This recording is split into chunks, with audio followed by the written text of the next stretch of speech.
balik ke topik ya soal kesehatan mental di generasi muda.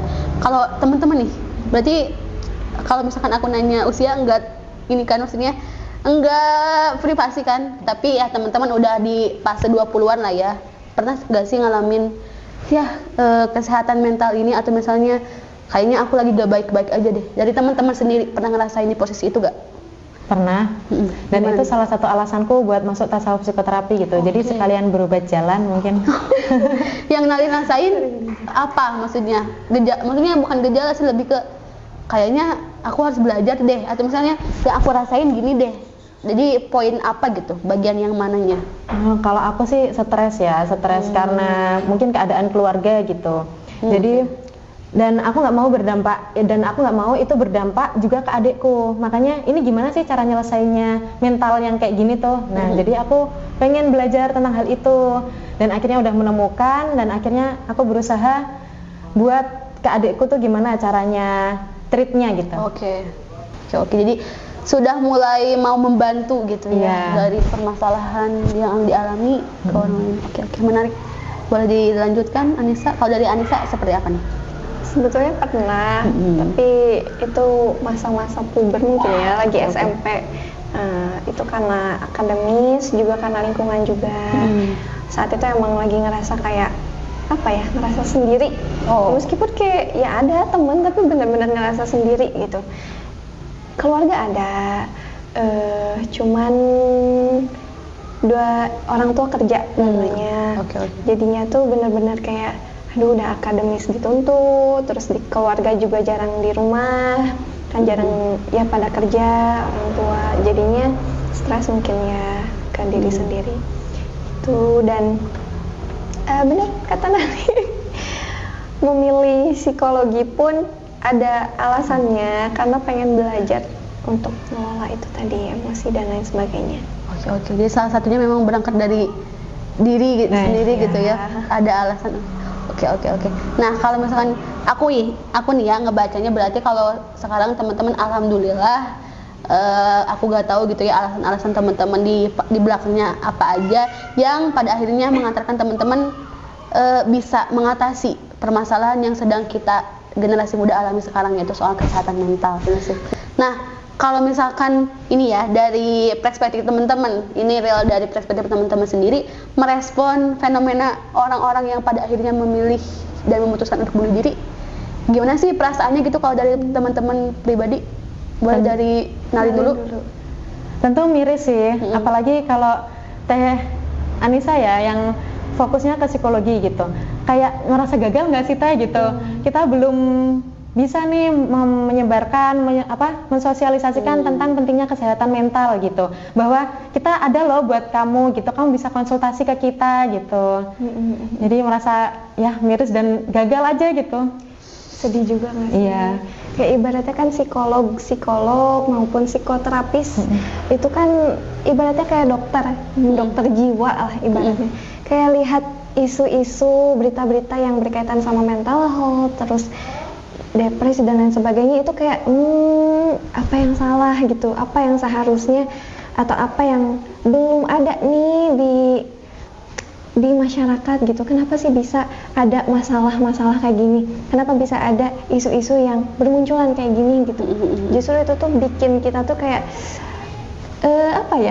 ada rasa ingin berperan lebih, mungkin ya. Seperti itu.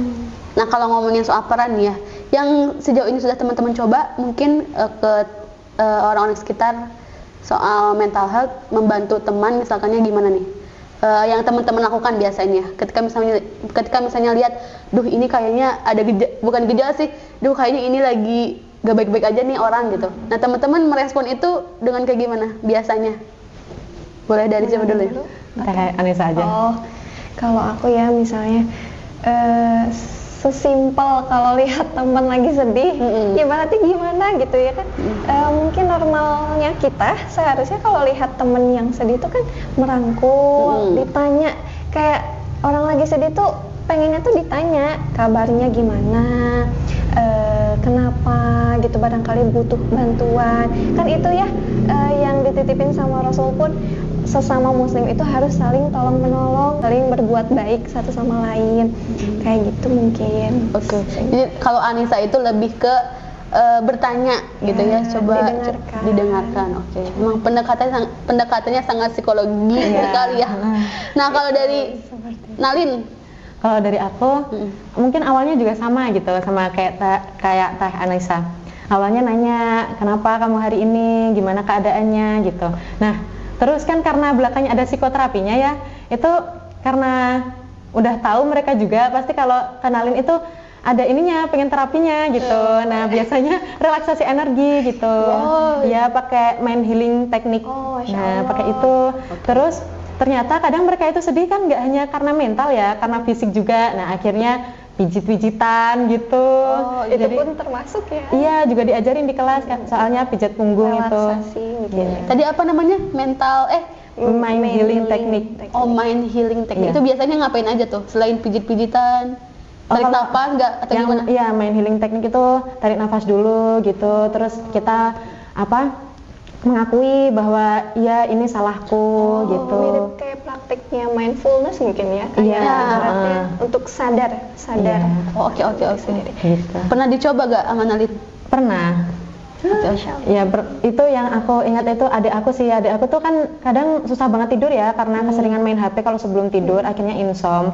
Nah, aku relaksasi energi setelah itu mind healing teknik itu dia tidur langsung ngorok gitu. Oh iya? Ya langsung mulus gitu setelah terapi. Boleh dong dicontohin sama teman-teman. Maksudnya dari awal Nalin tarik nafas, terus meyakini ke diri kalau ya gini, maksudnya aku salah atau gimana? Boleh dicontohin nggak sih? Iya.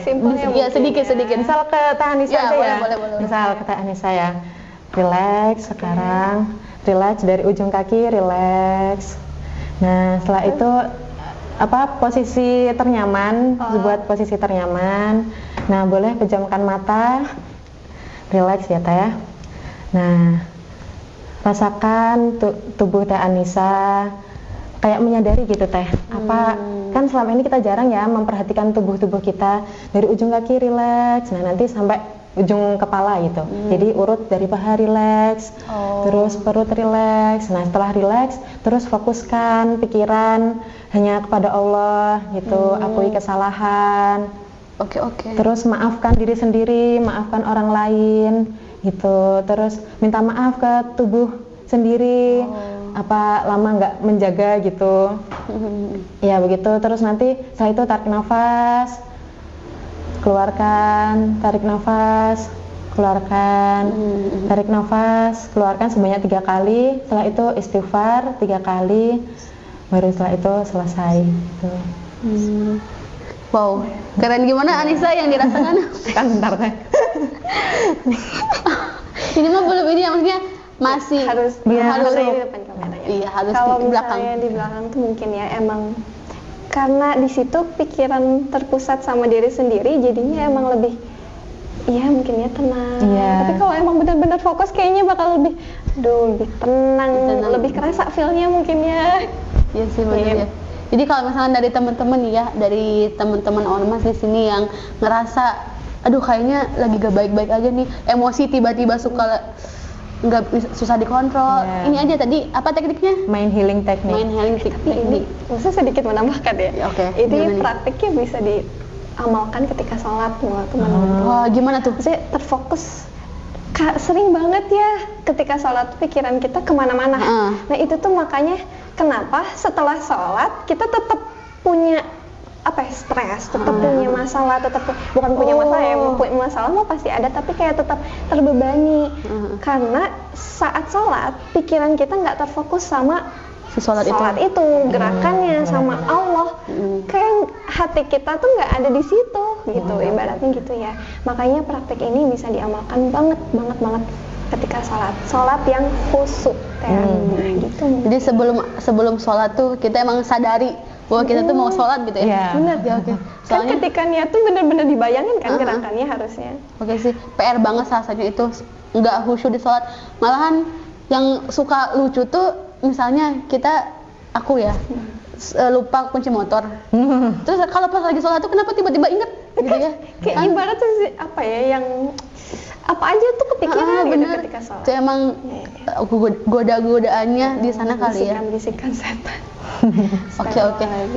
Nah, kalau misalkan ngomongin soal faktor-faktor eksternal dan internal barangkali ya, selain yang tadi disebutkan teman-teman, faktor misalnya dari keluarga ataupun mungkin dari diri kitanya sendiri itu berpengaruhnya seberapa banyak sih terhadap kesehatan mental ini?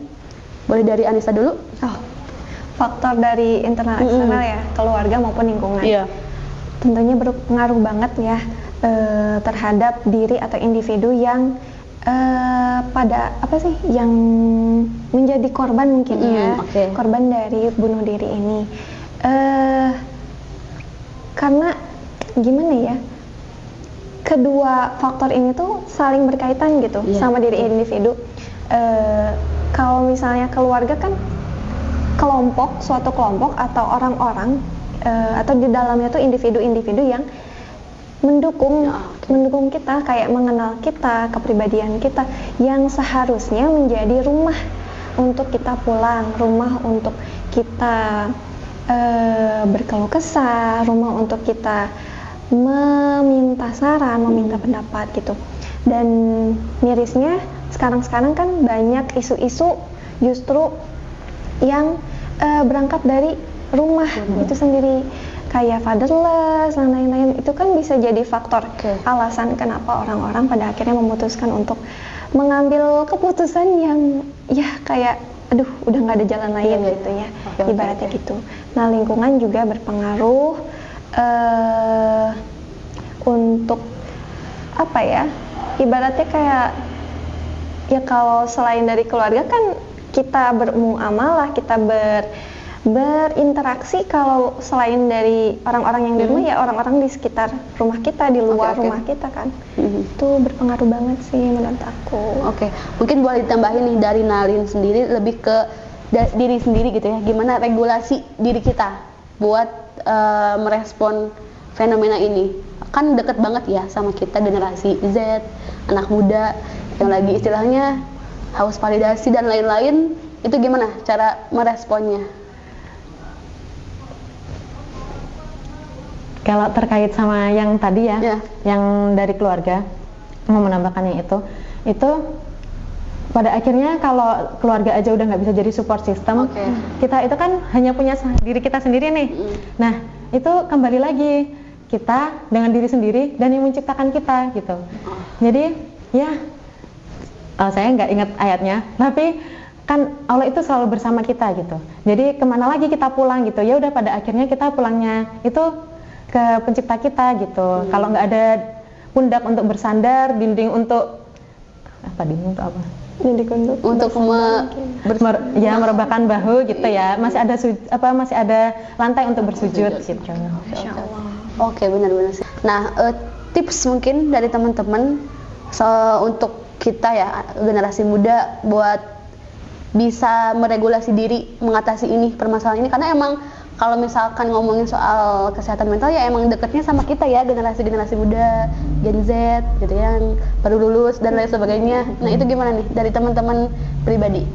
Dari siapa dulu? Nalin boleh? Nalin mungkin. Kalau dari aku dan latar belakang tasawuf gitu ya, yang lebih deket ke agama ya, Allah semuanya tuh dikaitin sama Allah gitu kalau di mata kuliah tuh. Masya Allah. Itu tuh ya, ingat ke ini surat Al-Baqarah, la yukallifullahu nafsan illa wus'aha gitu. Allah nggak akan membebani seseorang tuh melebihi dari kemampuannya gitu. Jadi itu bakal memunculkan sikap optimis. Aku pasti bisa nih melewati tantangan ini gitu. Jadi nggak akan menyerah di situ karena kita sama Allah gitu. Terus sama Allah itu kan sesuai prasangka hambanya ya. Jadi berusaha husnudzon dalam setiap kejadian gitu. Ya itu. Nah, itu kan dari Nalin ya, dari perspektif tasawuf. Nah, kalau misalkan dari Anissa nih, aku sedikit tambahin pertanyaannya. Kalau misalkan ya maksudnya dari kita gitu ya, ada yang belum menuju ke fase bisa dikatakan hijrah lah gitu, belum terlalu dekat dengan mengenal agama dan sebagainya. Pendekatannya seperti apa nih? Maksudnya apa yang harus kita lakukan gitu ya, tips and triknya supaya kita bisa menanggulangi persoalan soal mental health ini. Ketika kalau misalnya dari perspektif umum dulu berarti ya, di luar dari Islam tadi kan sudah dibahas oleh Teh Nalin. Kalau misalnya teman-teman di rumah sudah ada, sebetulnya yang paling mengenal diri sendiri itu ya kita gitu. Sebelum orang lain ya harusnya diri kita sendiri kan. Betul. Sudah merasakan lah misalnya ada gejala-gejala, entah ada emosi yang gebu-gebu, atau misalnya ada rasa sedih yang sangat-sangat gitu, dan butuh untuk dikeluarkan, butuh ruang untuk diceritakan. Teman-teman bisa menghubungi psikolog mungkin atau konselor yang terpercaya untuk dikeluarkan. Barangkali teman-teman kayak aku udah sholat tapi butuh tempat untuk aku cerita gitu. Nah itu ada beberapa kan ya, mungkin bisa menghubungi itu. Kemudian apa ya, dari sisi Islamnya mungkin menambahkan, sebenarnya tadi setuju sama Teh Nalin, tapi aku ingin menambahkan dari ayat yang lain, surat yang lain. Dari tadi yang Nalin Al-Baqarah. Al-Baqarah, kalau aku dari surat Al-Insyirah. Mungkin teman-teman sering banget dengar yang dibalik kesulitan pasti ada kemudahan. Selalu tanamkan itu di diri teman-teman.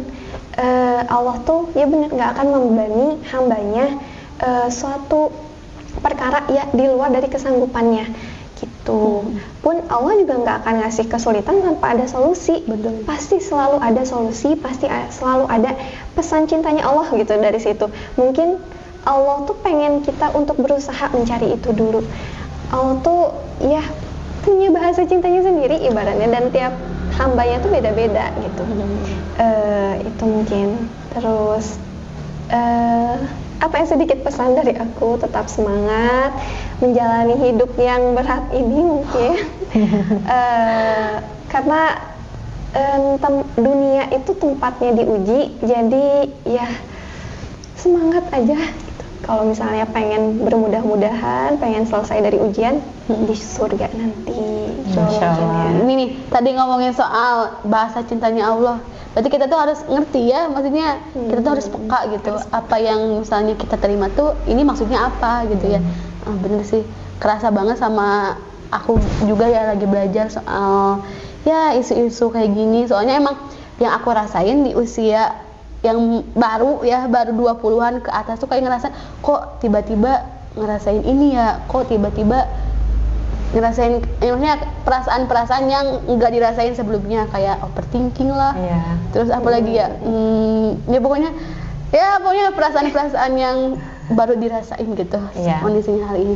Nah, kalau dari teman-teman ya, tadi kan ngomongin soal tips. Kalau tips kan berarti teman-teman sudah coba mengaktualisasikan dari teman-teman sendiri kan, itu tipsnya seperti apa.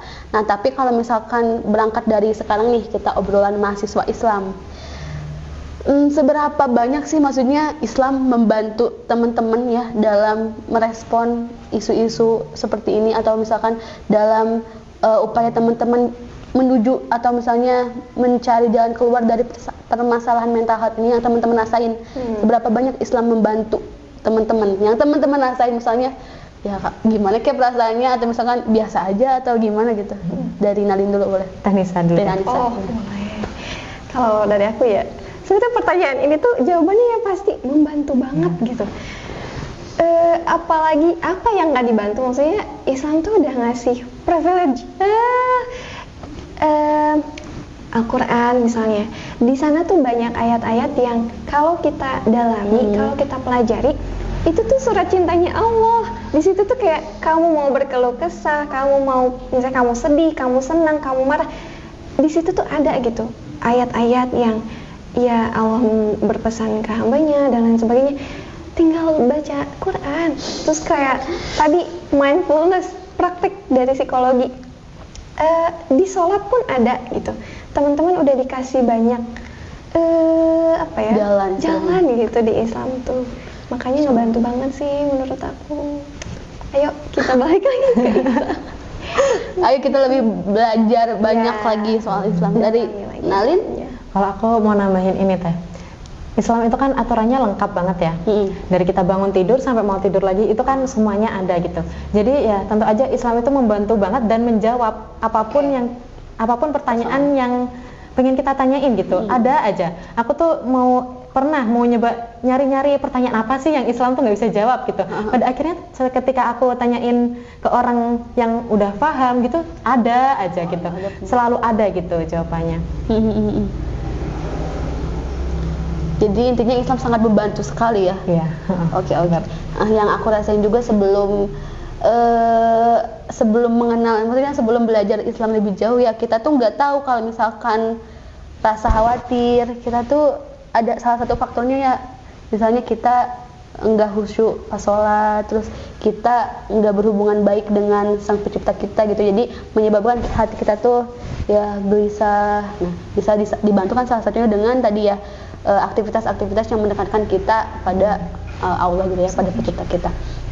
Nah, kalau dari teman-teman nih, selaku orang-orang yang belajar lebih banyak ya, karena kalau aku asing banget belajar psikologi, belajar tasawuf, psikoterapi gitu ya, belajar bidang lain.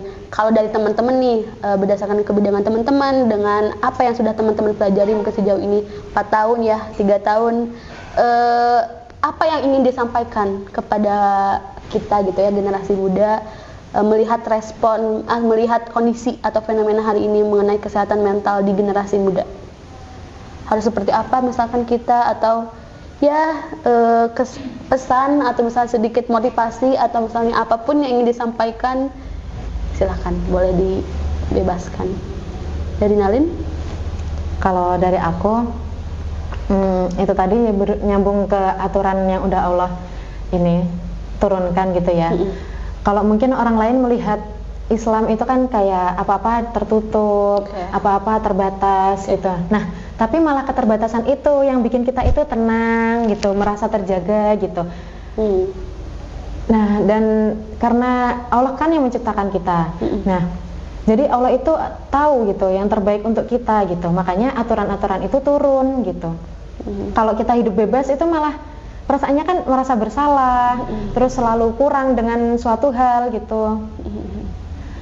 Nah, untuk pesannya itu ingat surat ini, surat Quran surat Ar-Ra'd ayat 28, ala bidzikrillahi tatma'innul qulub gitu. Ingatlah, hanya dengan mengingat Allah hati menjadi tentram. Insyaallah. Oke, nah menarik nih tadi soal jawaban yang teman-teman utarakan. Tapi untuk menutup sesi kita episode kali ini nih, barangkali ya penonton-penonton ormas di sini yang lagi nonton, atau mungkin ya teman-teman yang nggak sengaja videonya kena FYP-nya teman-teman gitu ya, terus akhirnya nonton nggak sengaja, yang sempet kepikiran dan kayaknya mau udahan aja gitu, misalnya udah gak ada masa depan gitu, udah madesu ya, masa depannya suram gitu ya, jadi ya udahlah aku mau udahan aja gitu. Teman-teman mau ngucapin apa, atau misalnya mau ngajak gimana ke teman-teman mungkin yang sekarang lagi nonton dengan kondisi yang nggak baik-baik aja? Mungkin aku dulu mungkin ya. Untuk siapapun kamu, untuk teman-teman yang mungkin saat ini sedang menonton tayangan ini dan sedang ada terbersit pikiran untuk mengakhiri hidup karena ya entah apapun masalah kamu, aku yakin mungkin masalah itu saat ini kamu sedang merasakan dihimpit oleh suatu masalah yang besar, suatu masalah yang kamu rasakan berat sekali, dan ya kamu berpikir nggak ada jalan keluar lain. Tapi ya aku pengen nitip pesan, pengen ngajak kamu untuk ayo buka lagi pikiran kamu, dengan nantinya kamu memilih untuk mengakhiri hidup, itu tuh bukan jadi solusi yang terbaik gitu, bukan pada akhirnya ya selesai. Justru nantinya di kehidupan berikutnya, setelah adanya kematian, setelah adanya alam barzah, ya di situ setiap amal kita akan dipertanggungjawabkan. Pun kalau misalnya kamu saat ini sedang merasakan sendirian, sedang merasakan tidak ada ruang untuk berkeluh kesah, ingat masih ada Allah, ingat masih ada tempat untuk kamu bersujud, masih ada orang-orang yang peduli sama kamu. Kamu nggak sendirian gitu. Kalau butuh bantuan, ada beberapa pihak profesional yang bisa ngebantu kamu. Mungkin itu dari aku. Oke. Boleh ditambahkan sama Nalin? Ya, aku mau menambahkan, emang kita itu harus sadar ya Teh, kalau kita itu emang diciptakan sebagai makhluk yang lemah gitu. Jadi karena kita lemah, tentu kita butuh tempat bergantung. Sama setuju sama yang dikatakan Teh Ica. Emang kita tuh harus ingat gitu, kalau kita itu ya udah pada akhirnya kita butuh Allah gitu. Ayo balik lagi ke Allah gitu. Meskipun sekarang ini kan sekuler banget ya. Kita dijauhkan nih dari agama, kita dipisahkan kehidupannya dari agama gitu. Tapi kita jangan sampai terbawa arus gitu. Kan Allah itu udah tadi balik lagi ke aturan dan syariat yang telah Allah turunkan. Ya, kita harus balik lagi gitu ke syariat gitu. Karena ya dengan kita mengikuti syariat, kita itu bisa merasa tenang gitu. Jadi intinya teman-teman jangan beranggapan kalau misalkan ada aturan tuh yang membatasi kita ya. Malah aturan tuh yang membedakan kita sama yang lain gitu ya, untuk memperjelas arah kehidupan kita tuh mau kemana gitu ya. Yang teman-teman juga kan pasti awalnya ngerasain kayak kok gini, kok gitu. Tapi kan seiring berjalannya waktu ya, dibiasakan, apalagi terus ngerasa kita tuh emang butuh ya, why not gitu ya. Memang itu yang terbaik buat kita, itu juga yang memang dihadirkan buat membantu kita gitu ya, persoalan untuk kita. Oke, wow, Masya Allah, powerful sekali gitu ya obrolan kita hari ini. Tadi dari perspektif tasawuf, psikoterapi yang lebih mendekatkan kita pada pemahaman gitu ya, pemahaman agama. Kemudian dari sisi psikologinya, psikologi Islam gitu ya, apalagi dengan kesadaran generasi muda yang hari ini ya lemah gitu ya, kita berangkat dari kondisi kita manusia juga yang lemah gitu. Jadi sangat banyak peluangnya buat kita tuh ngerasain apa itu mental health, apa itu overthinking, apa itu depresi gitu ya. Nah, makasih banyak teman-teman untuk obrolan kita pada pagi hari ini. Semoga apa yang kita sampaikan, apa yang teman-teman sampaikan bisa jadi pembelajaran buat teman-teman Ormas yang menonton episode kali ini. Jangan lupa ya teman-teman, jangan lupa untuk selalu tadi apa yang disampaikan, mengenal diri pribadi ya, juga mendekatkan diri kepada Allah ya gitu ya. Terus kalau misalkan ada perasaan nggak enak, omongin aja ya, aja itu ya, ngajak ngobrol dengan teman-teman, ceritakan. Intinya teman-teman gak sendiri. Kalaupun teman-teman gak ada teman di dunia, masih ada Allah. Oke. Sekian dari aku, Elni Pujayanti, hari ini membersamai teman-teman narasumber yang kece badai pada pagi hari ini ya, ngobrolin soal isu mental health. Semoga episode kali ini teman-teman nikmatin gitu ya, dan ada banyak pelajaran yang bisa teman-teman ambil. Sekian, terima kasih banyak. Kita ketemu di episode selanjutnya.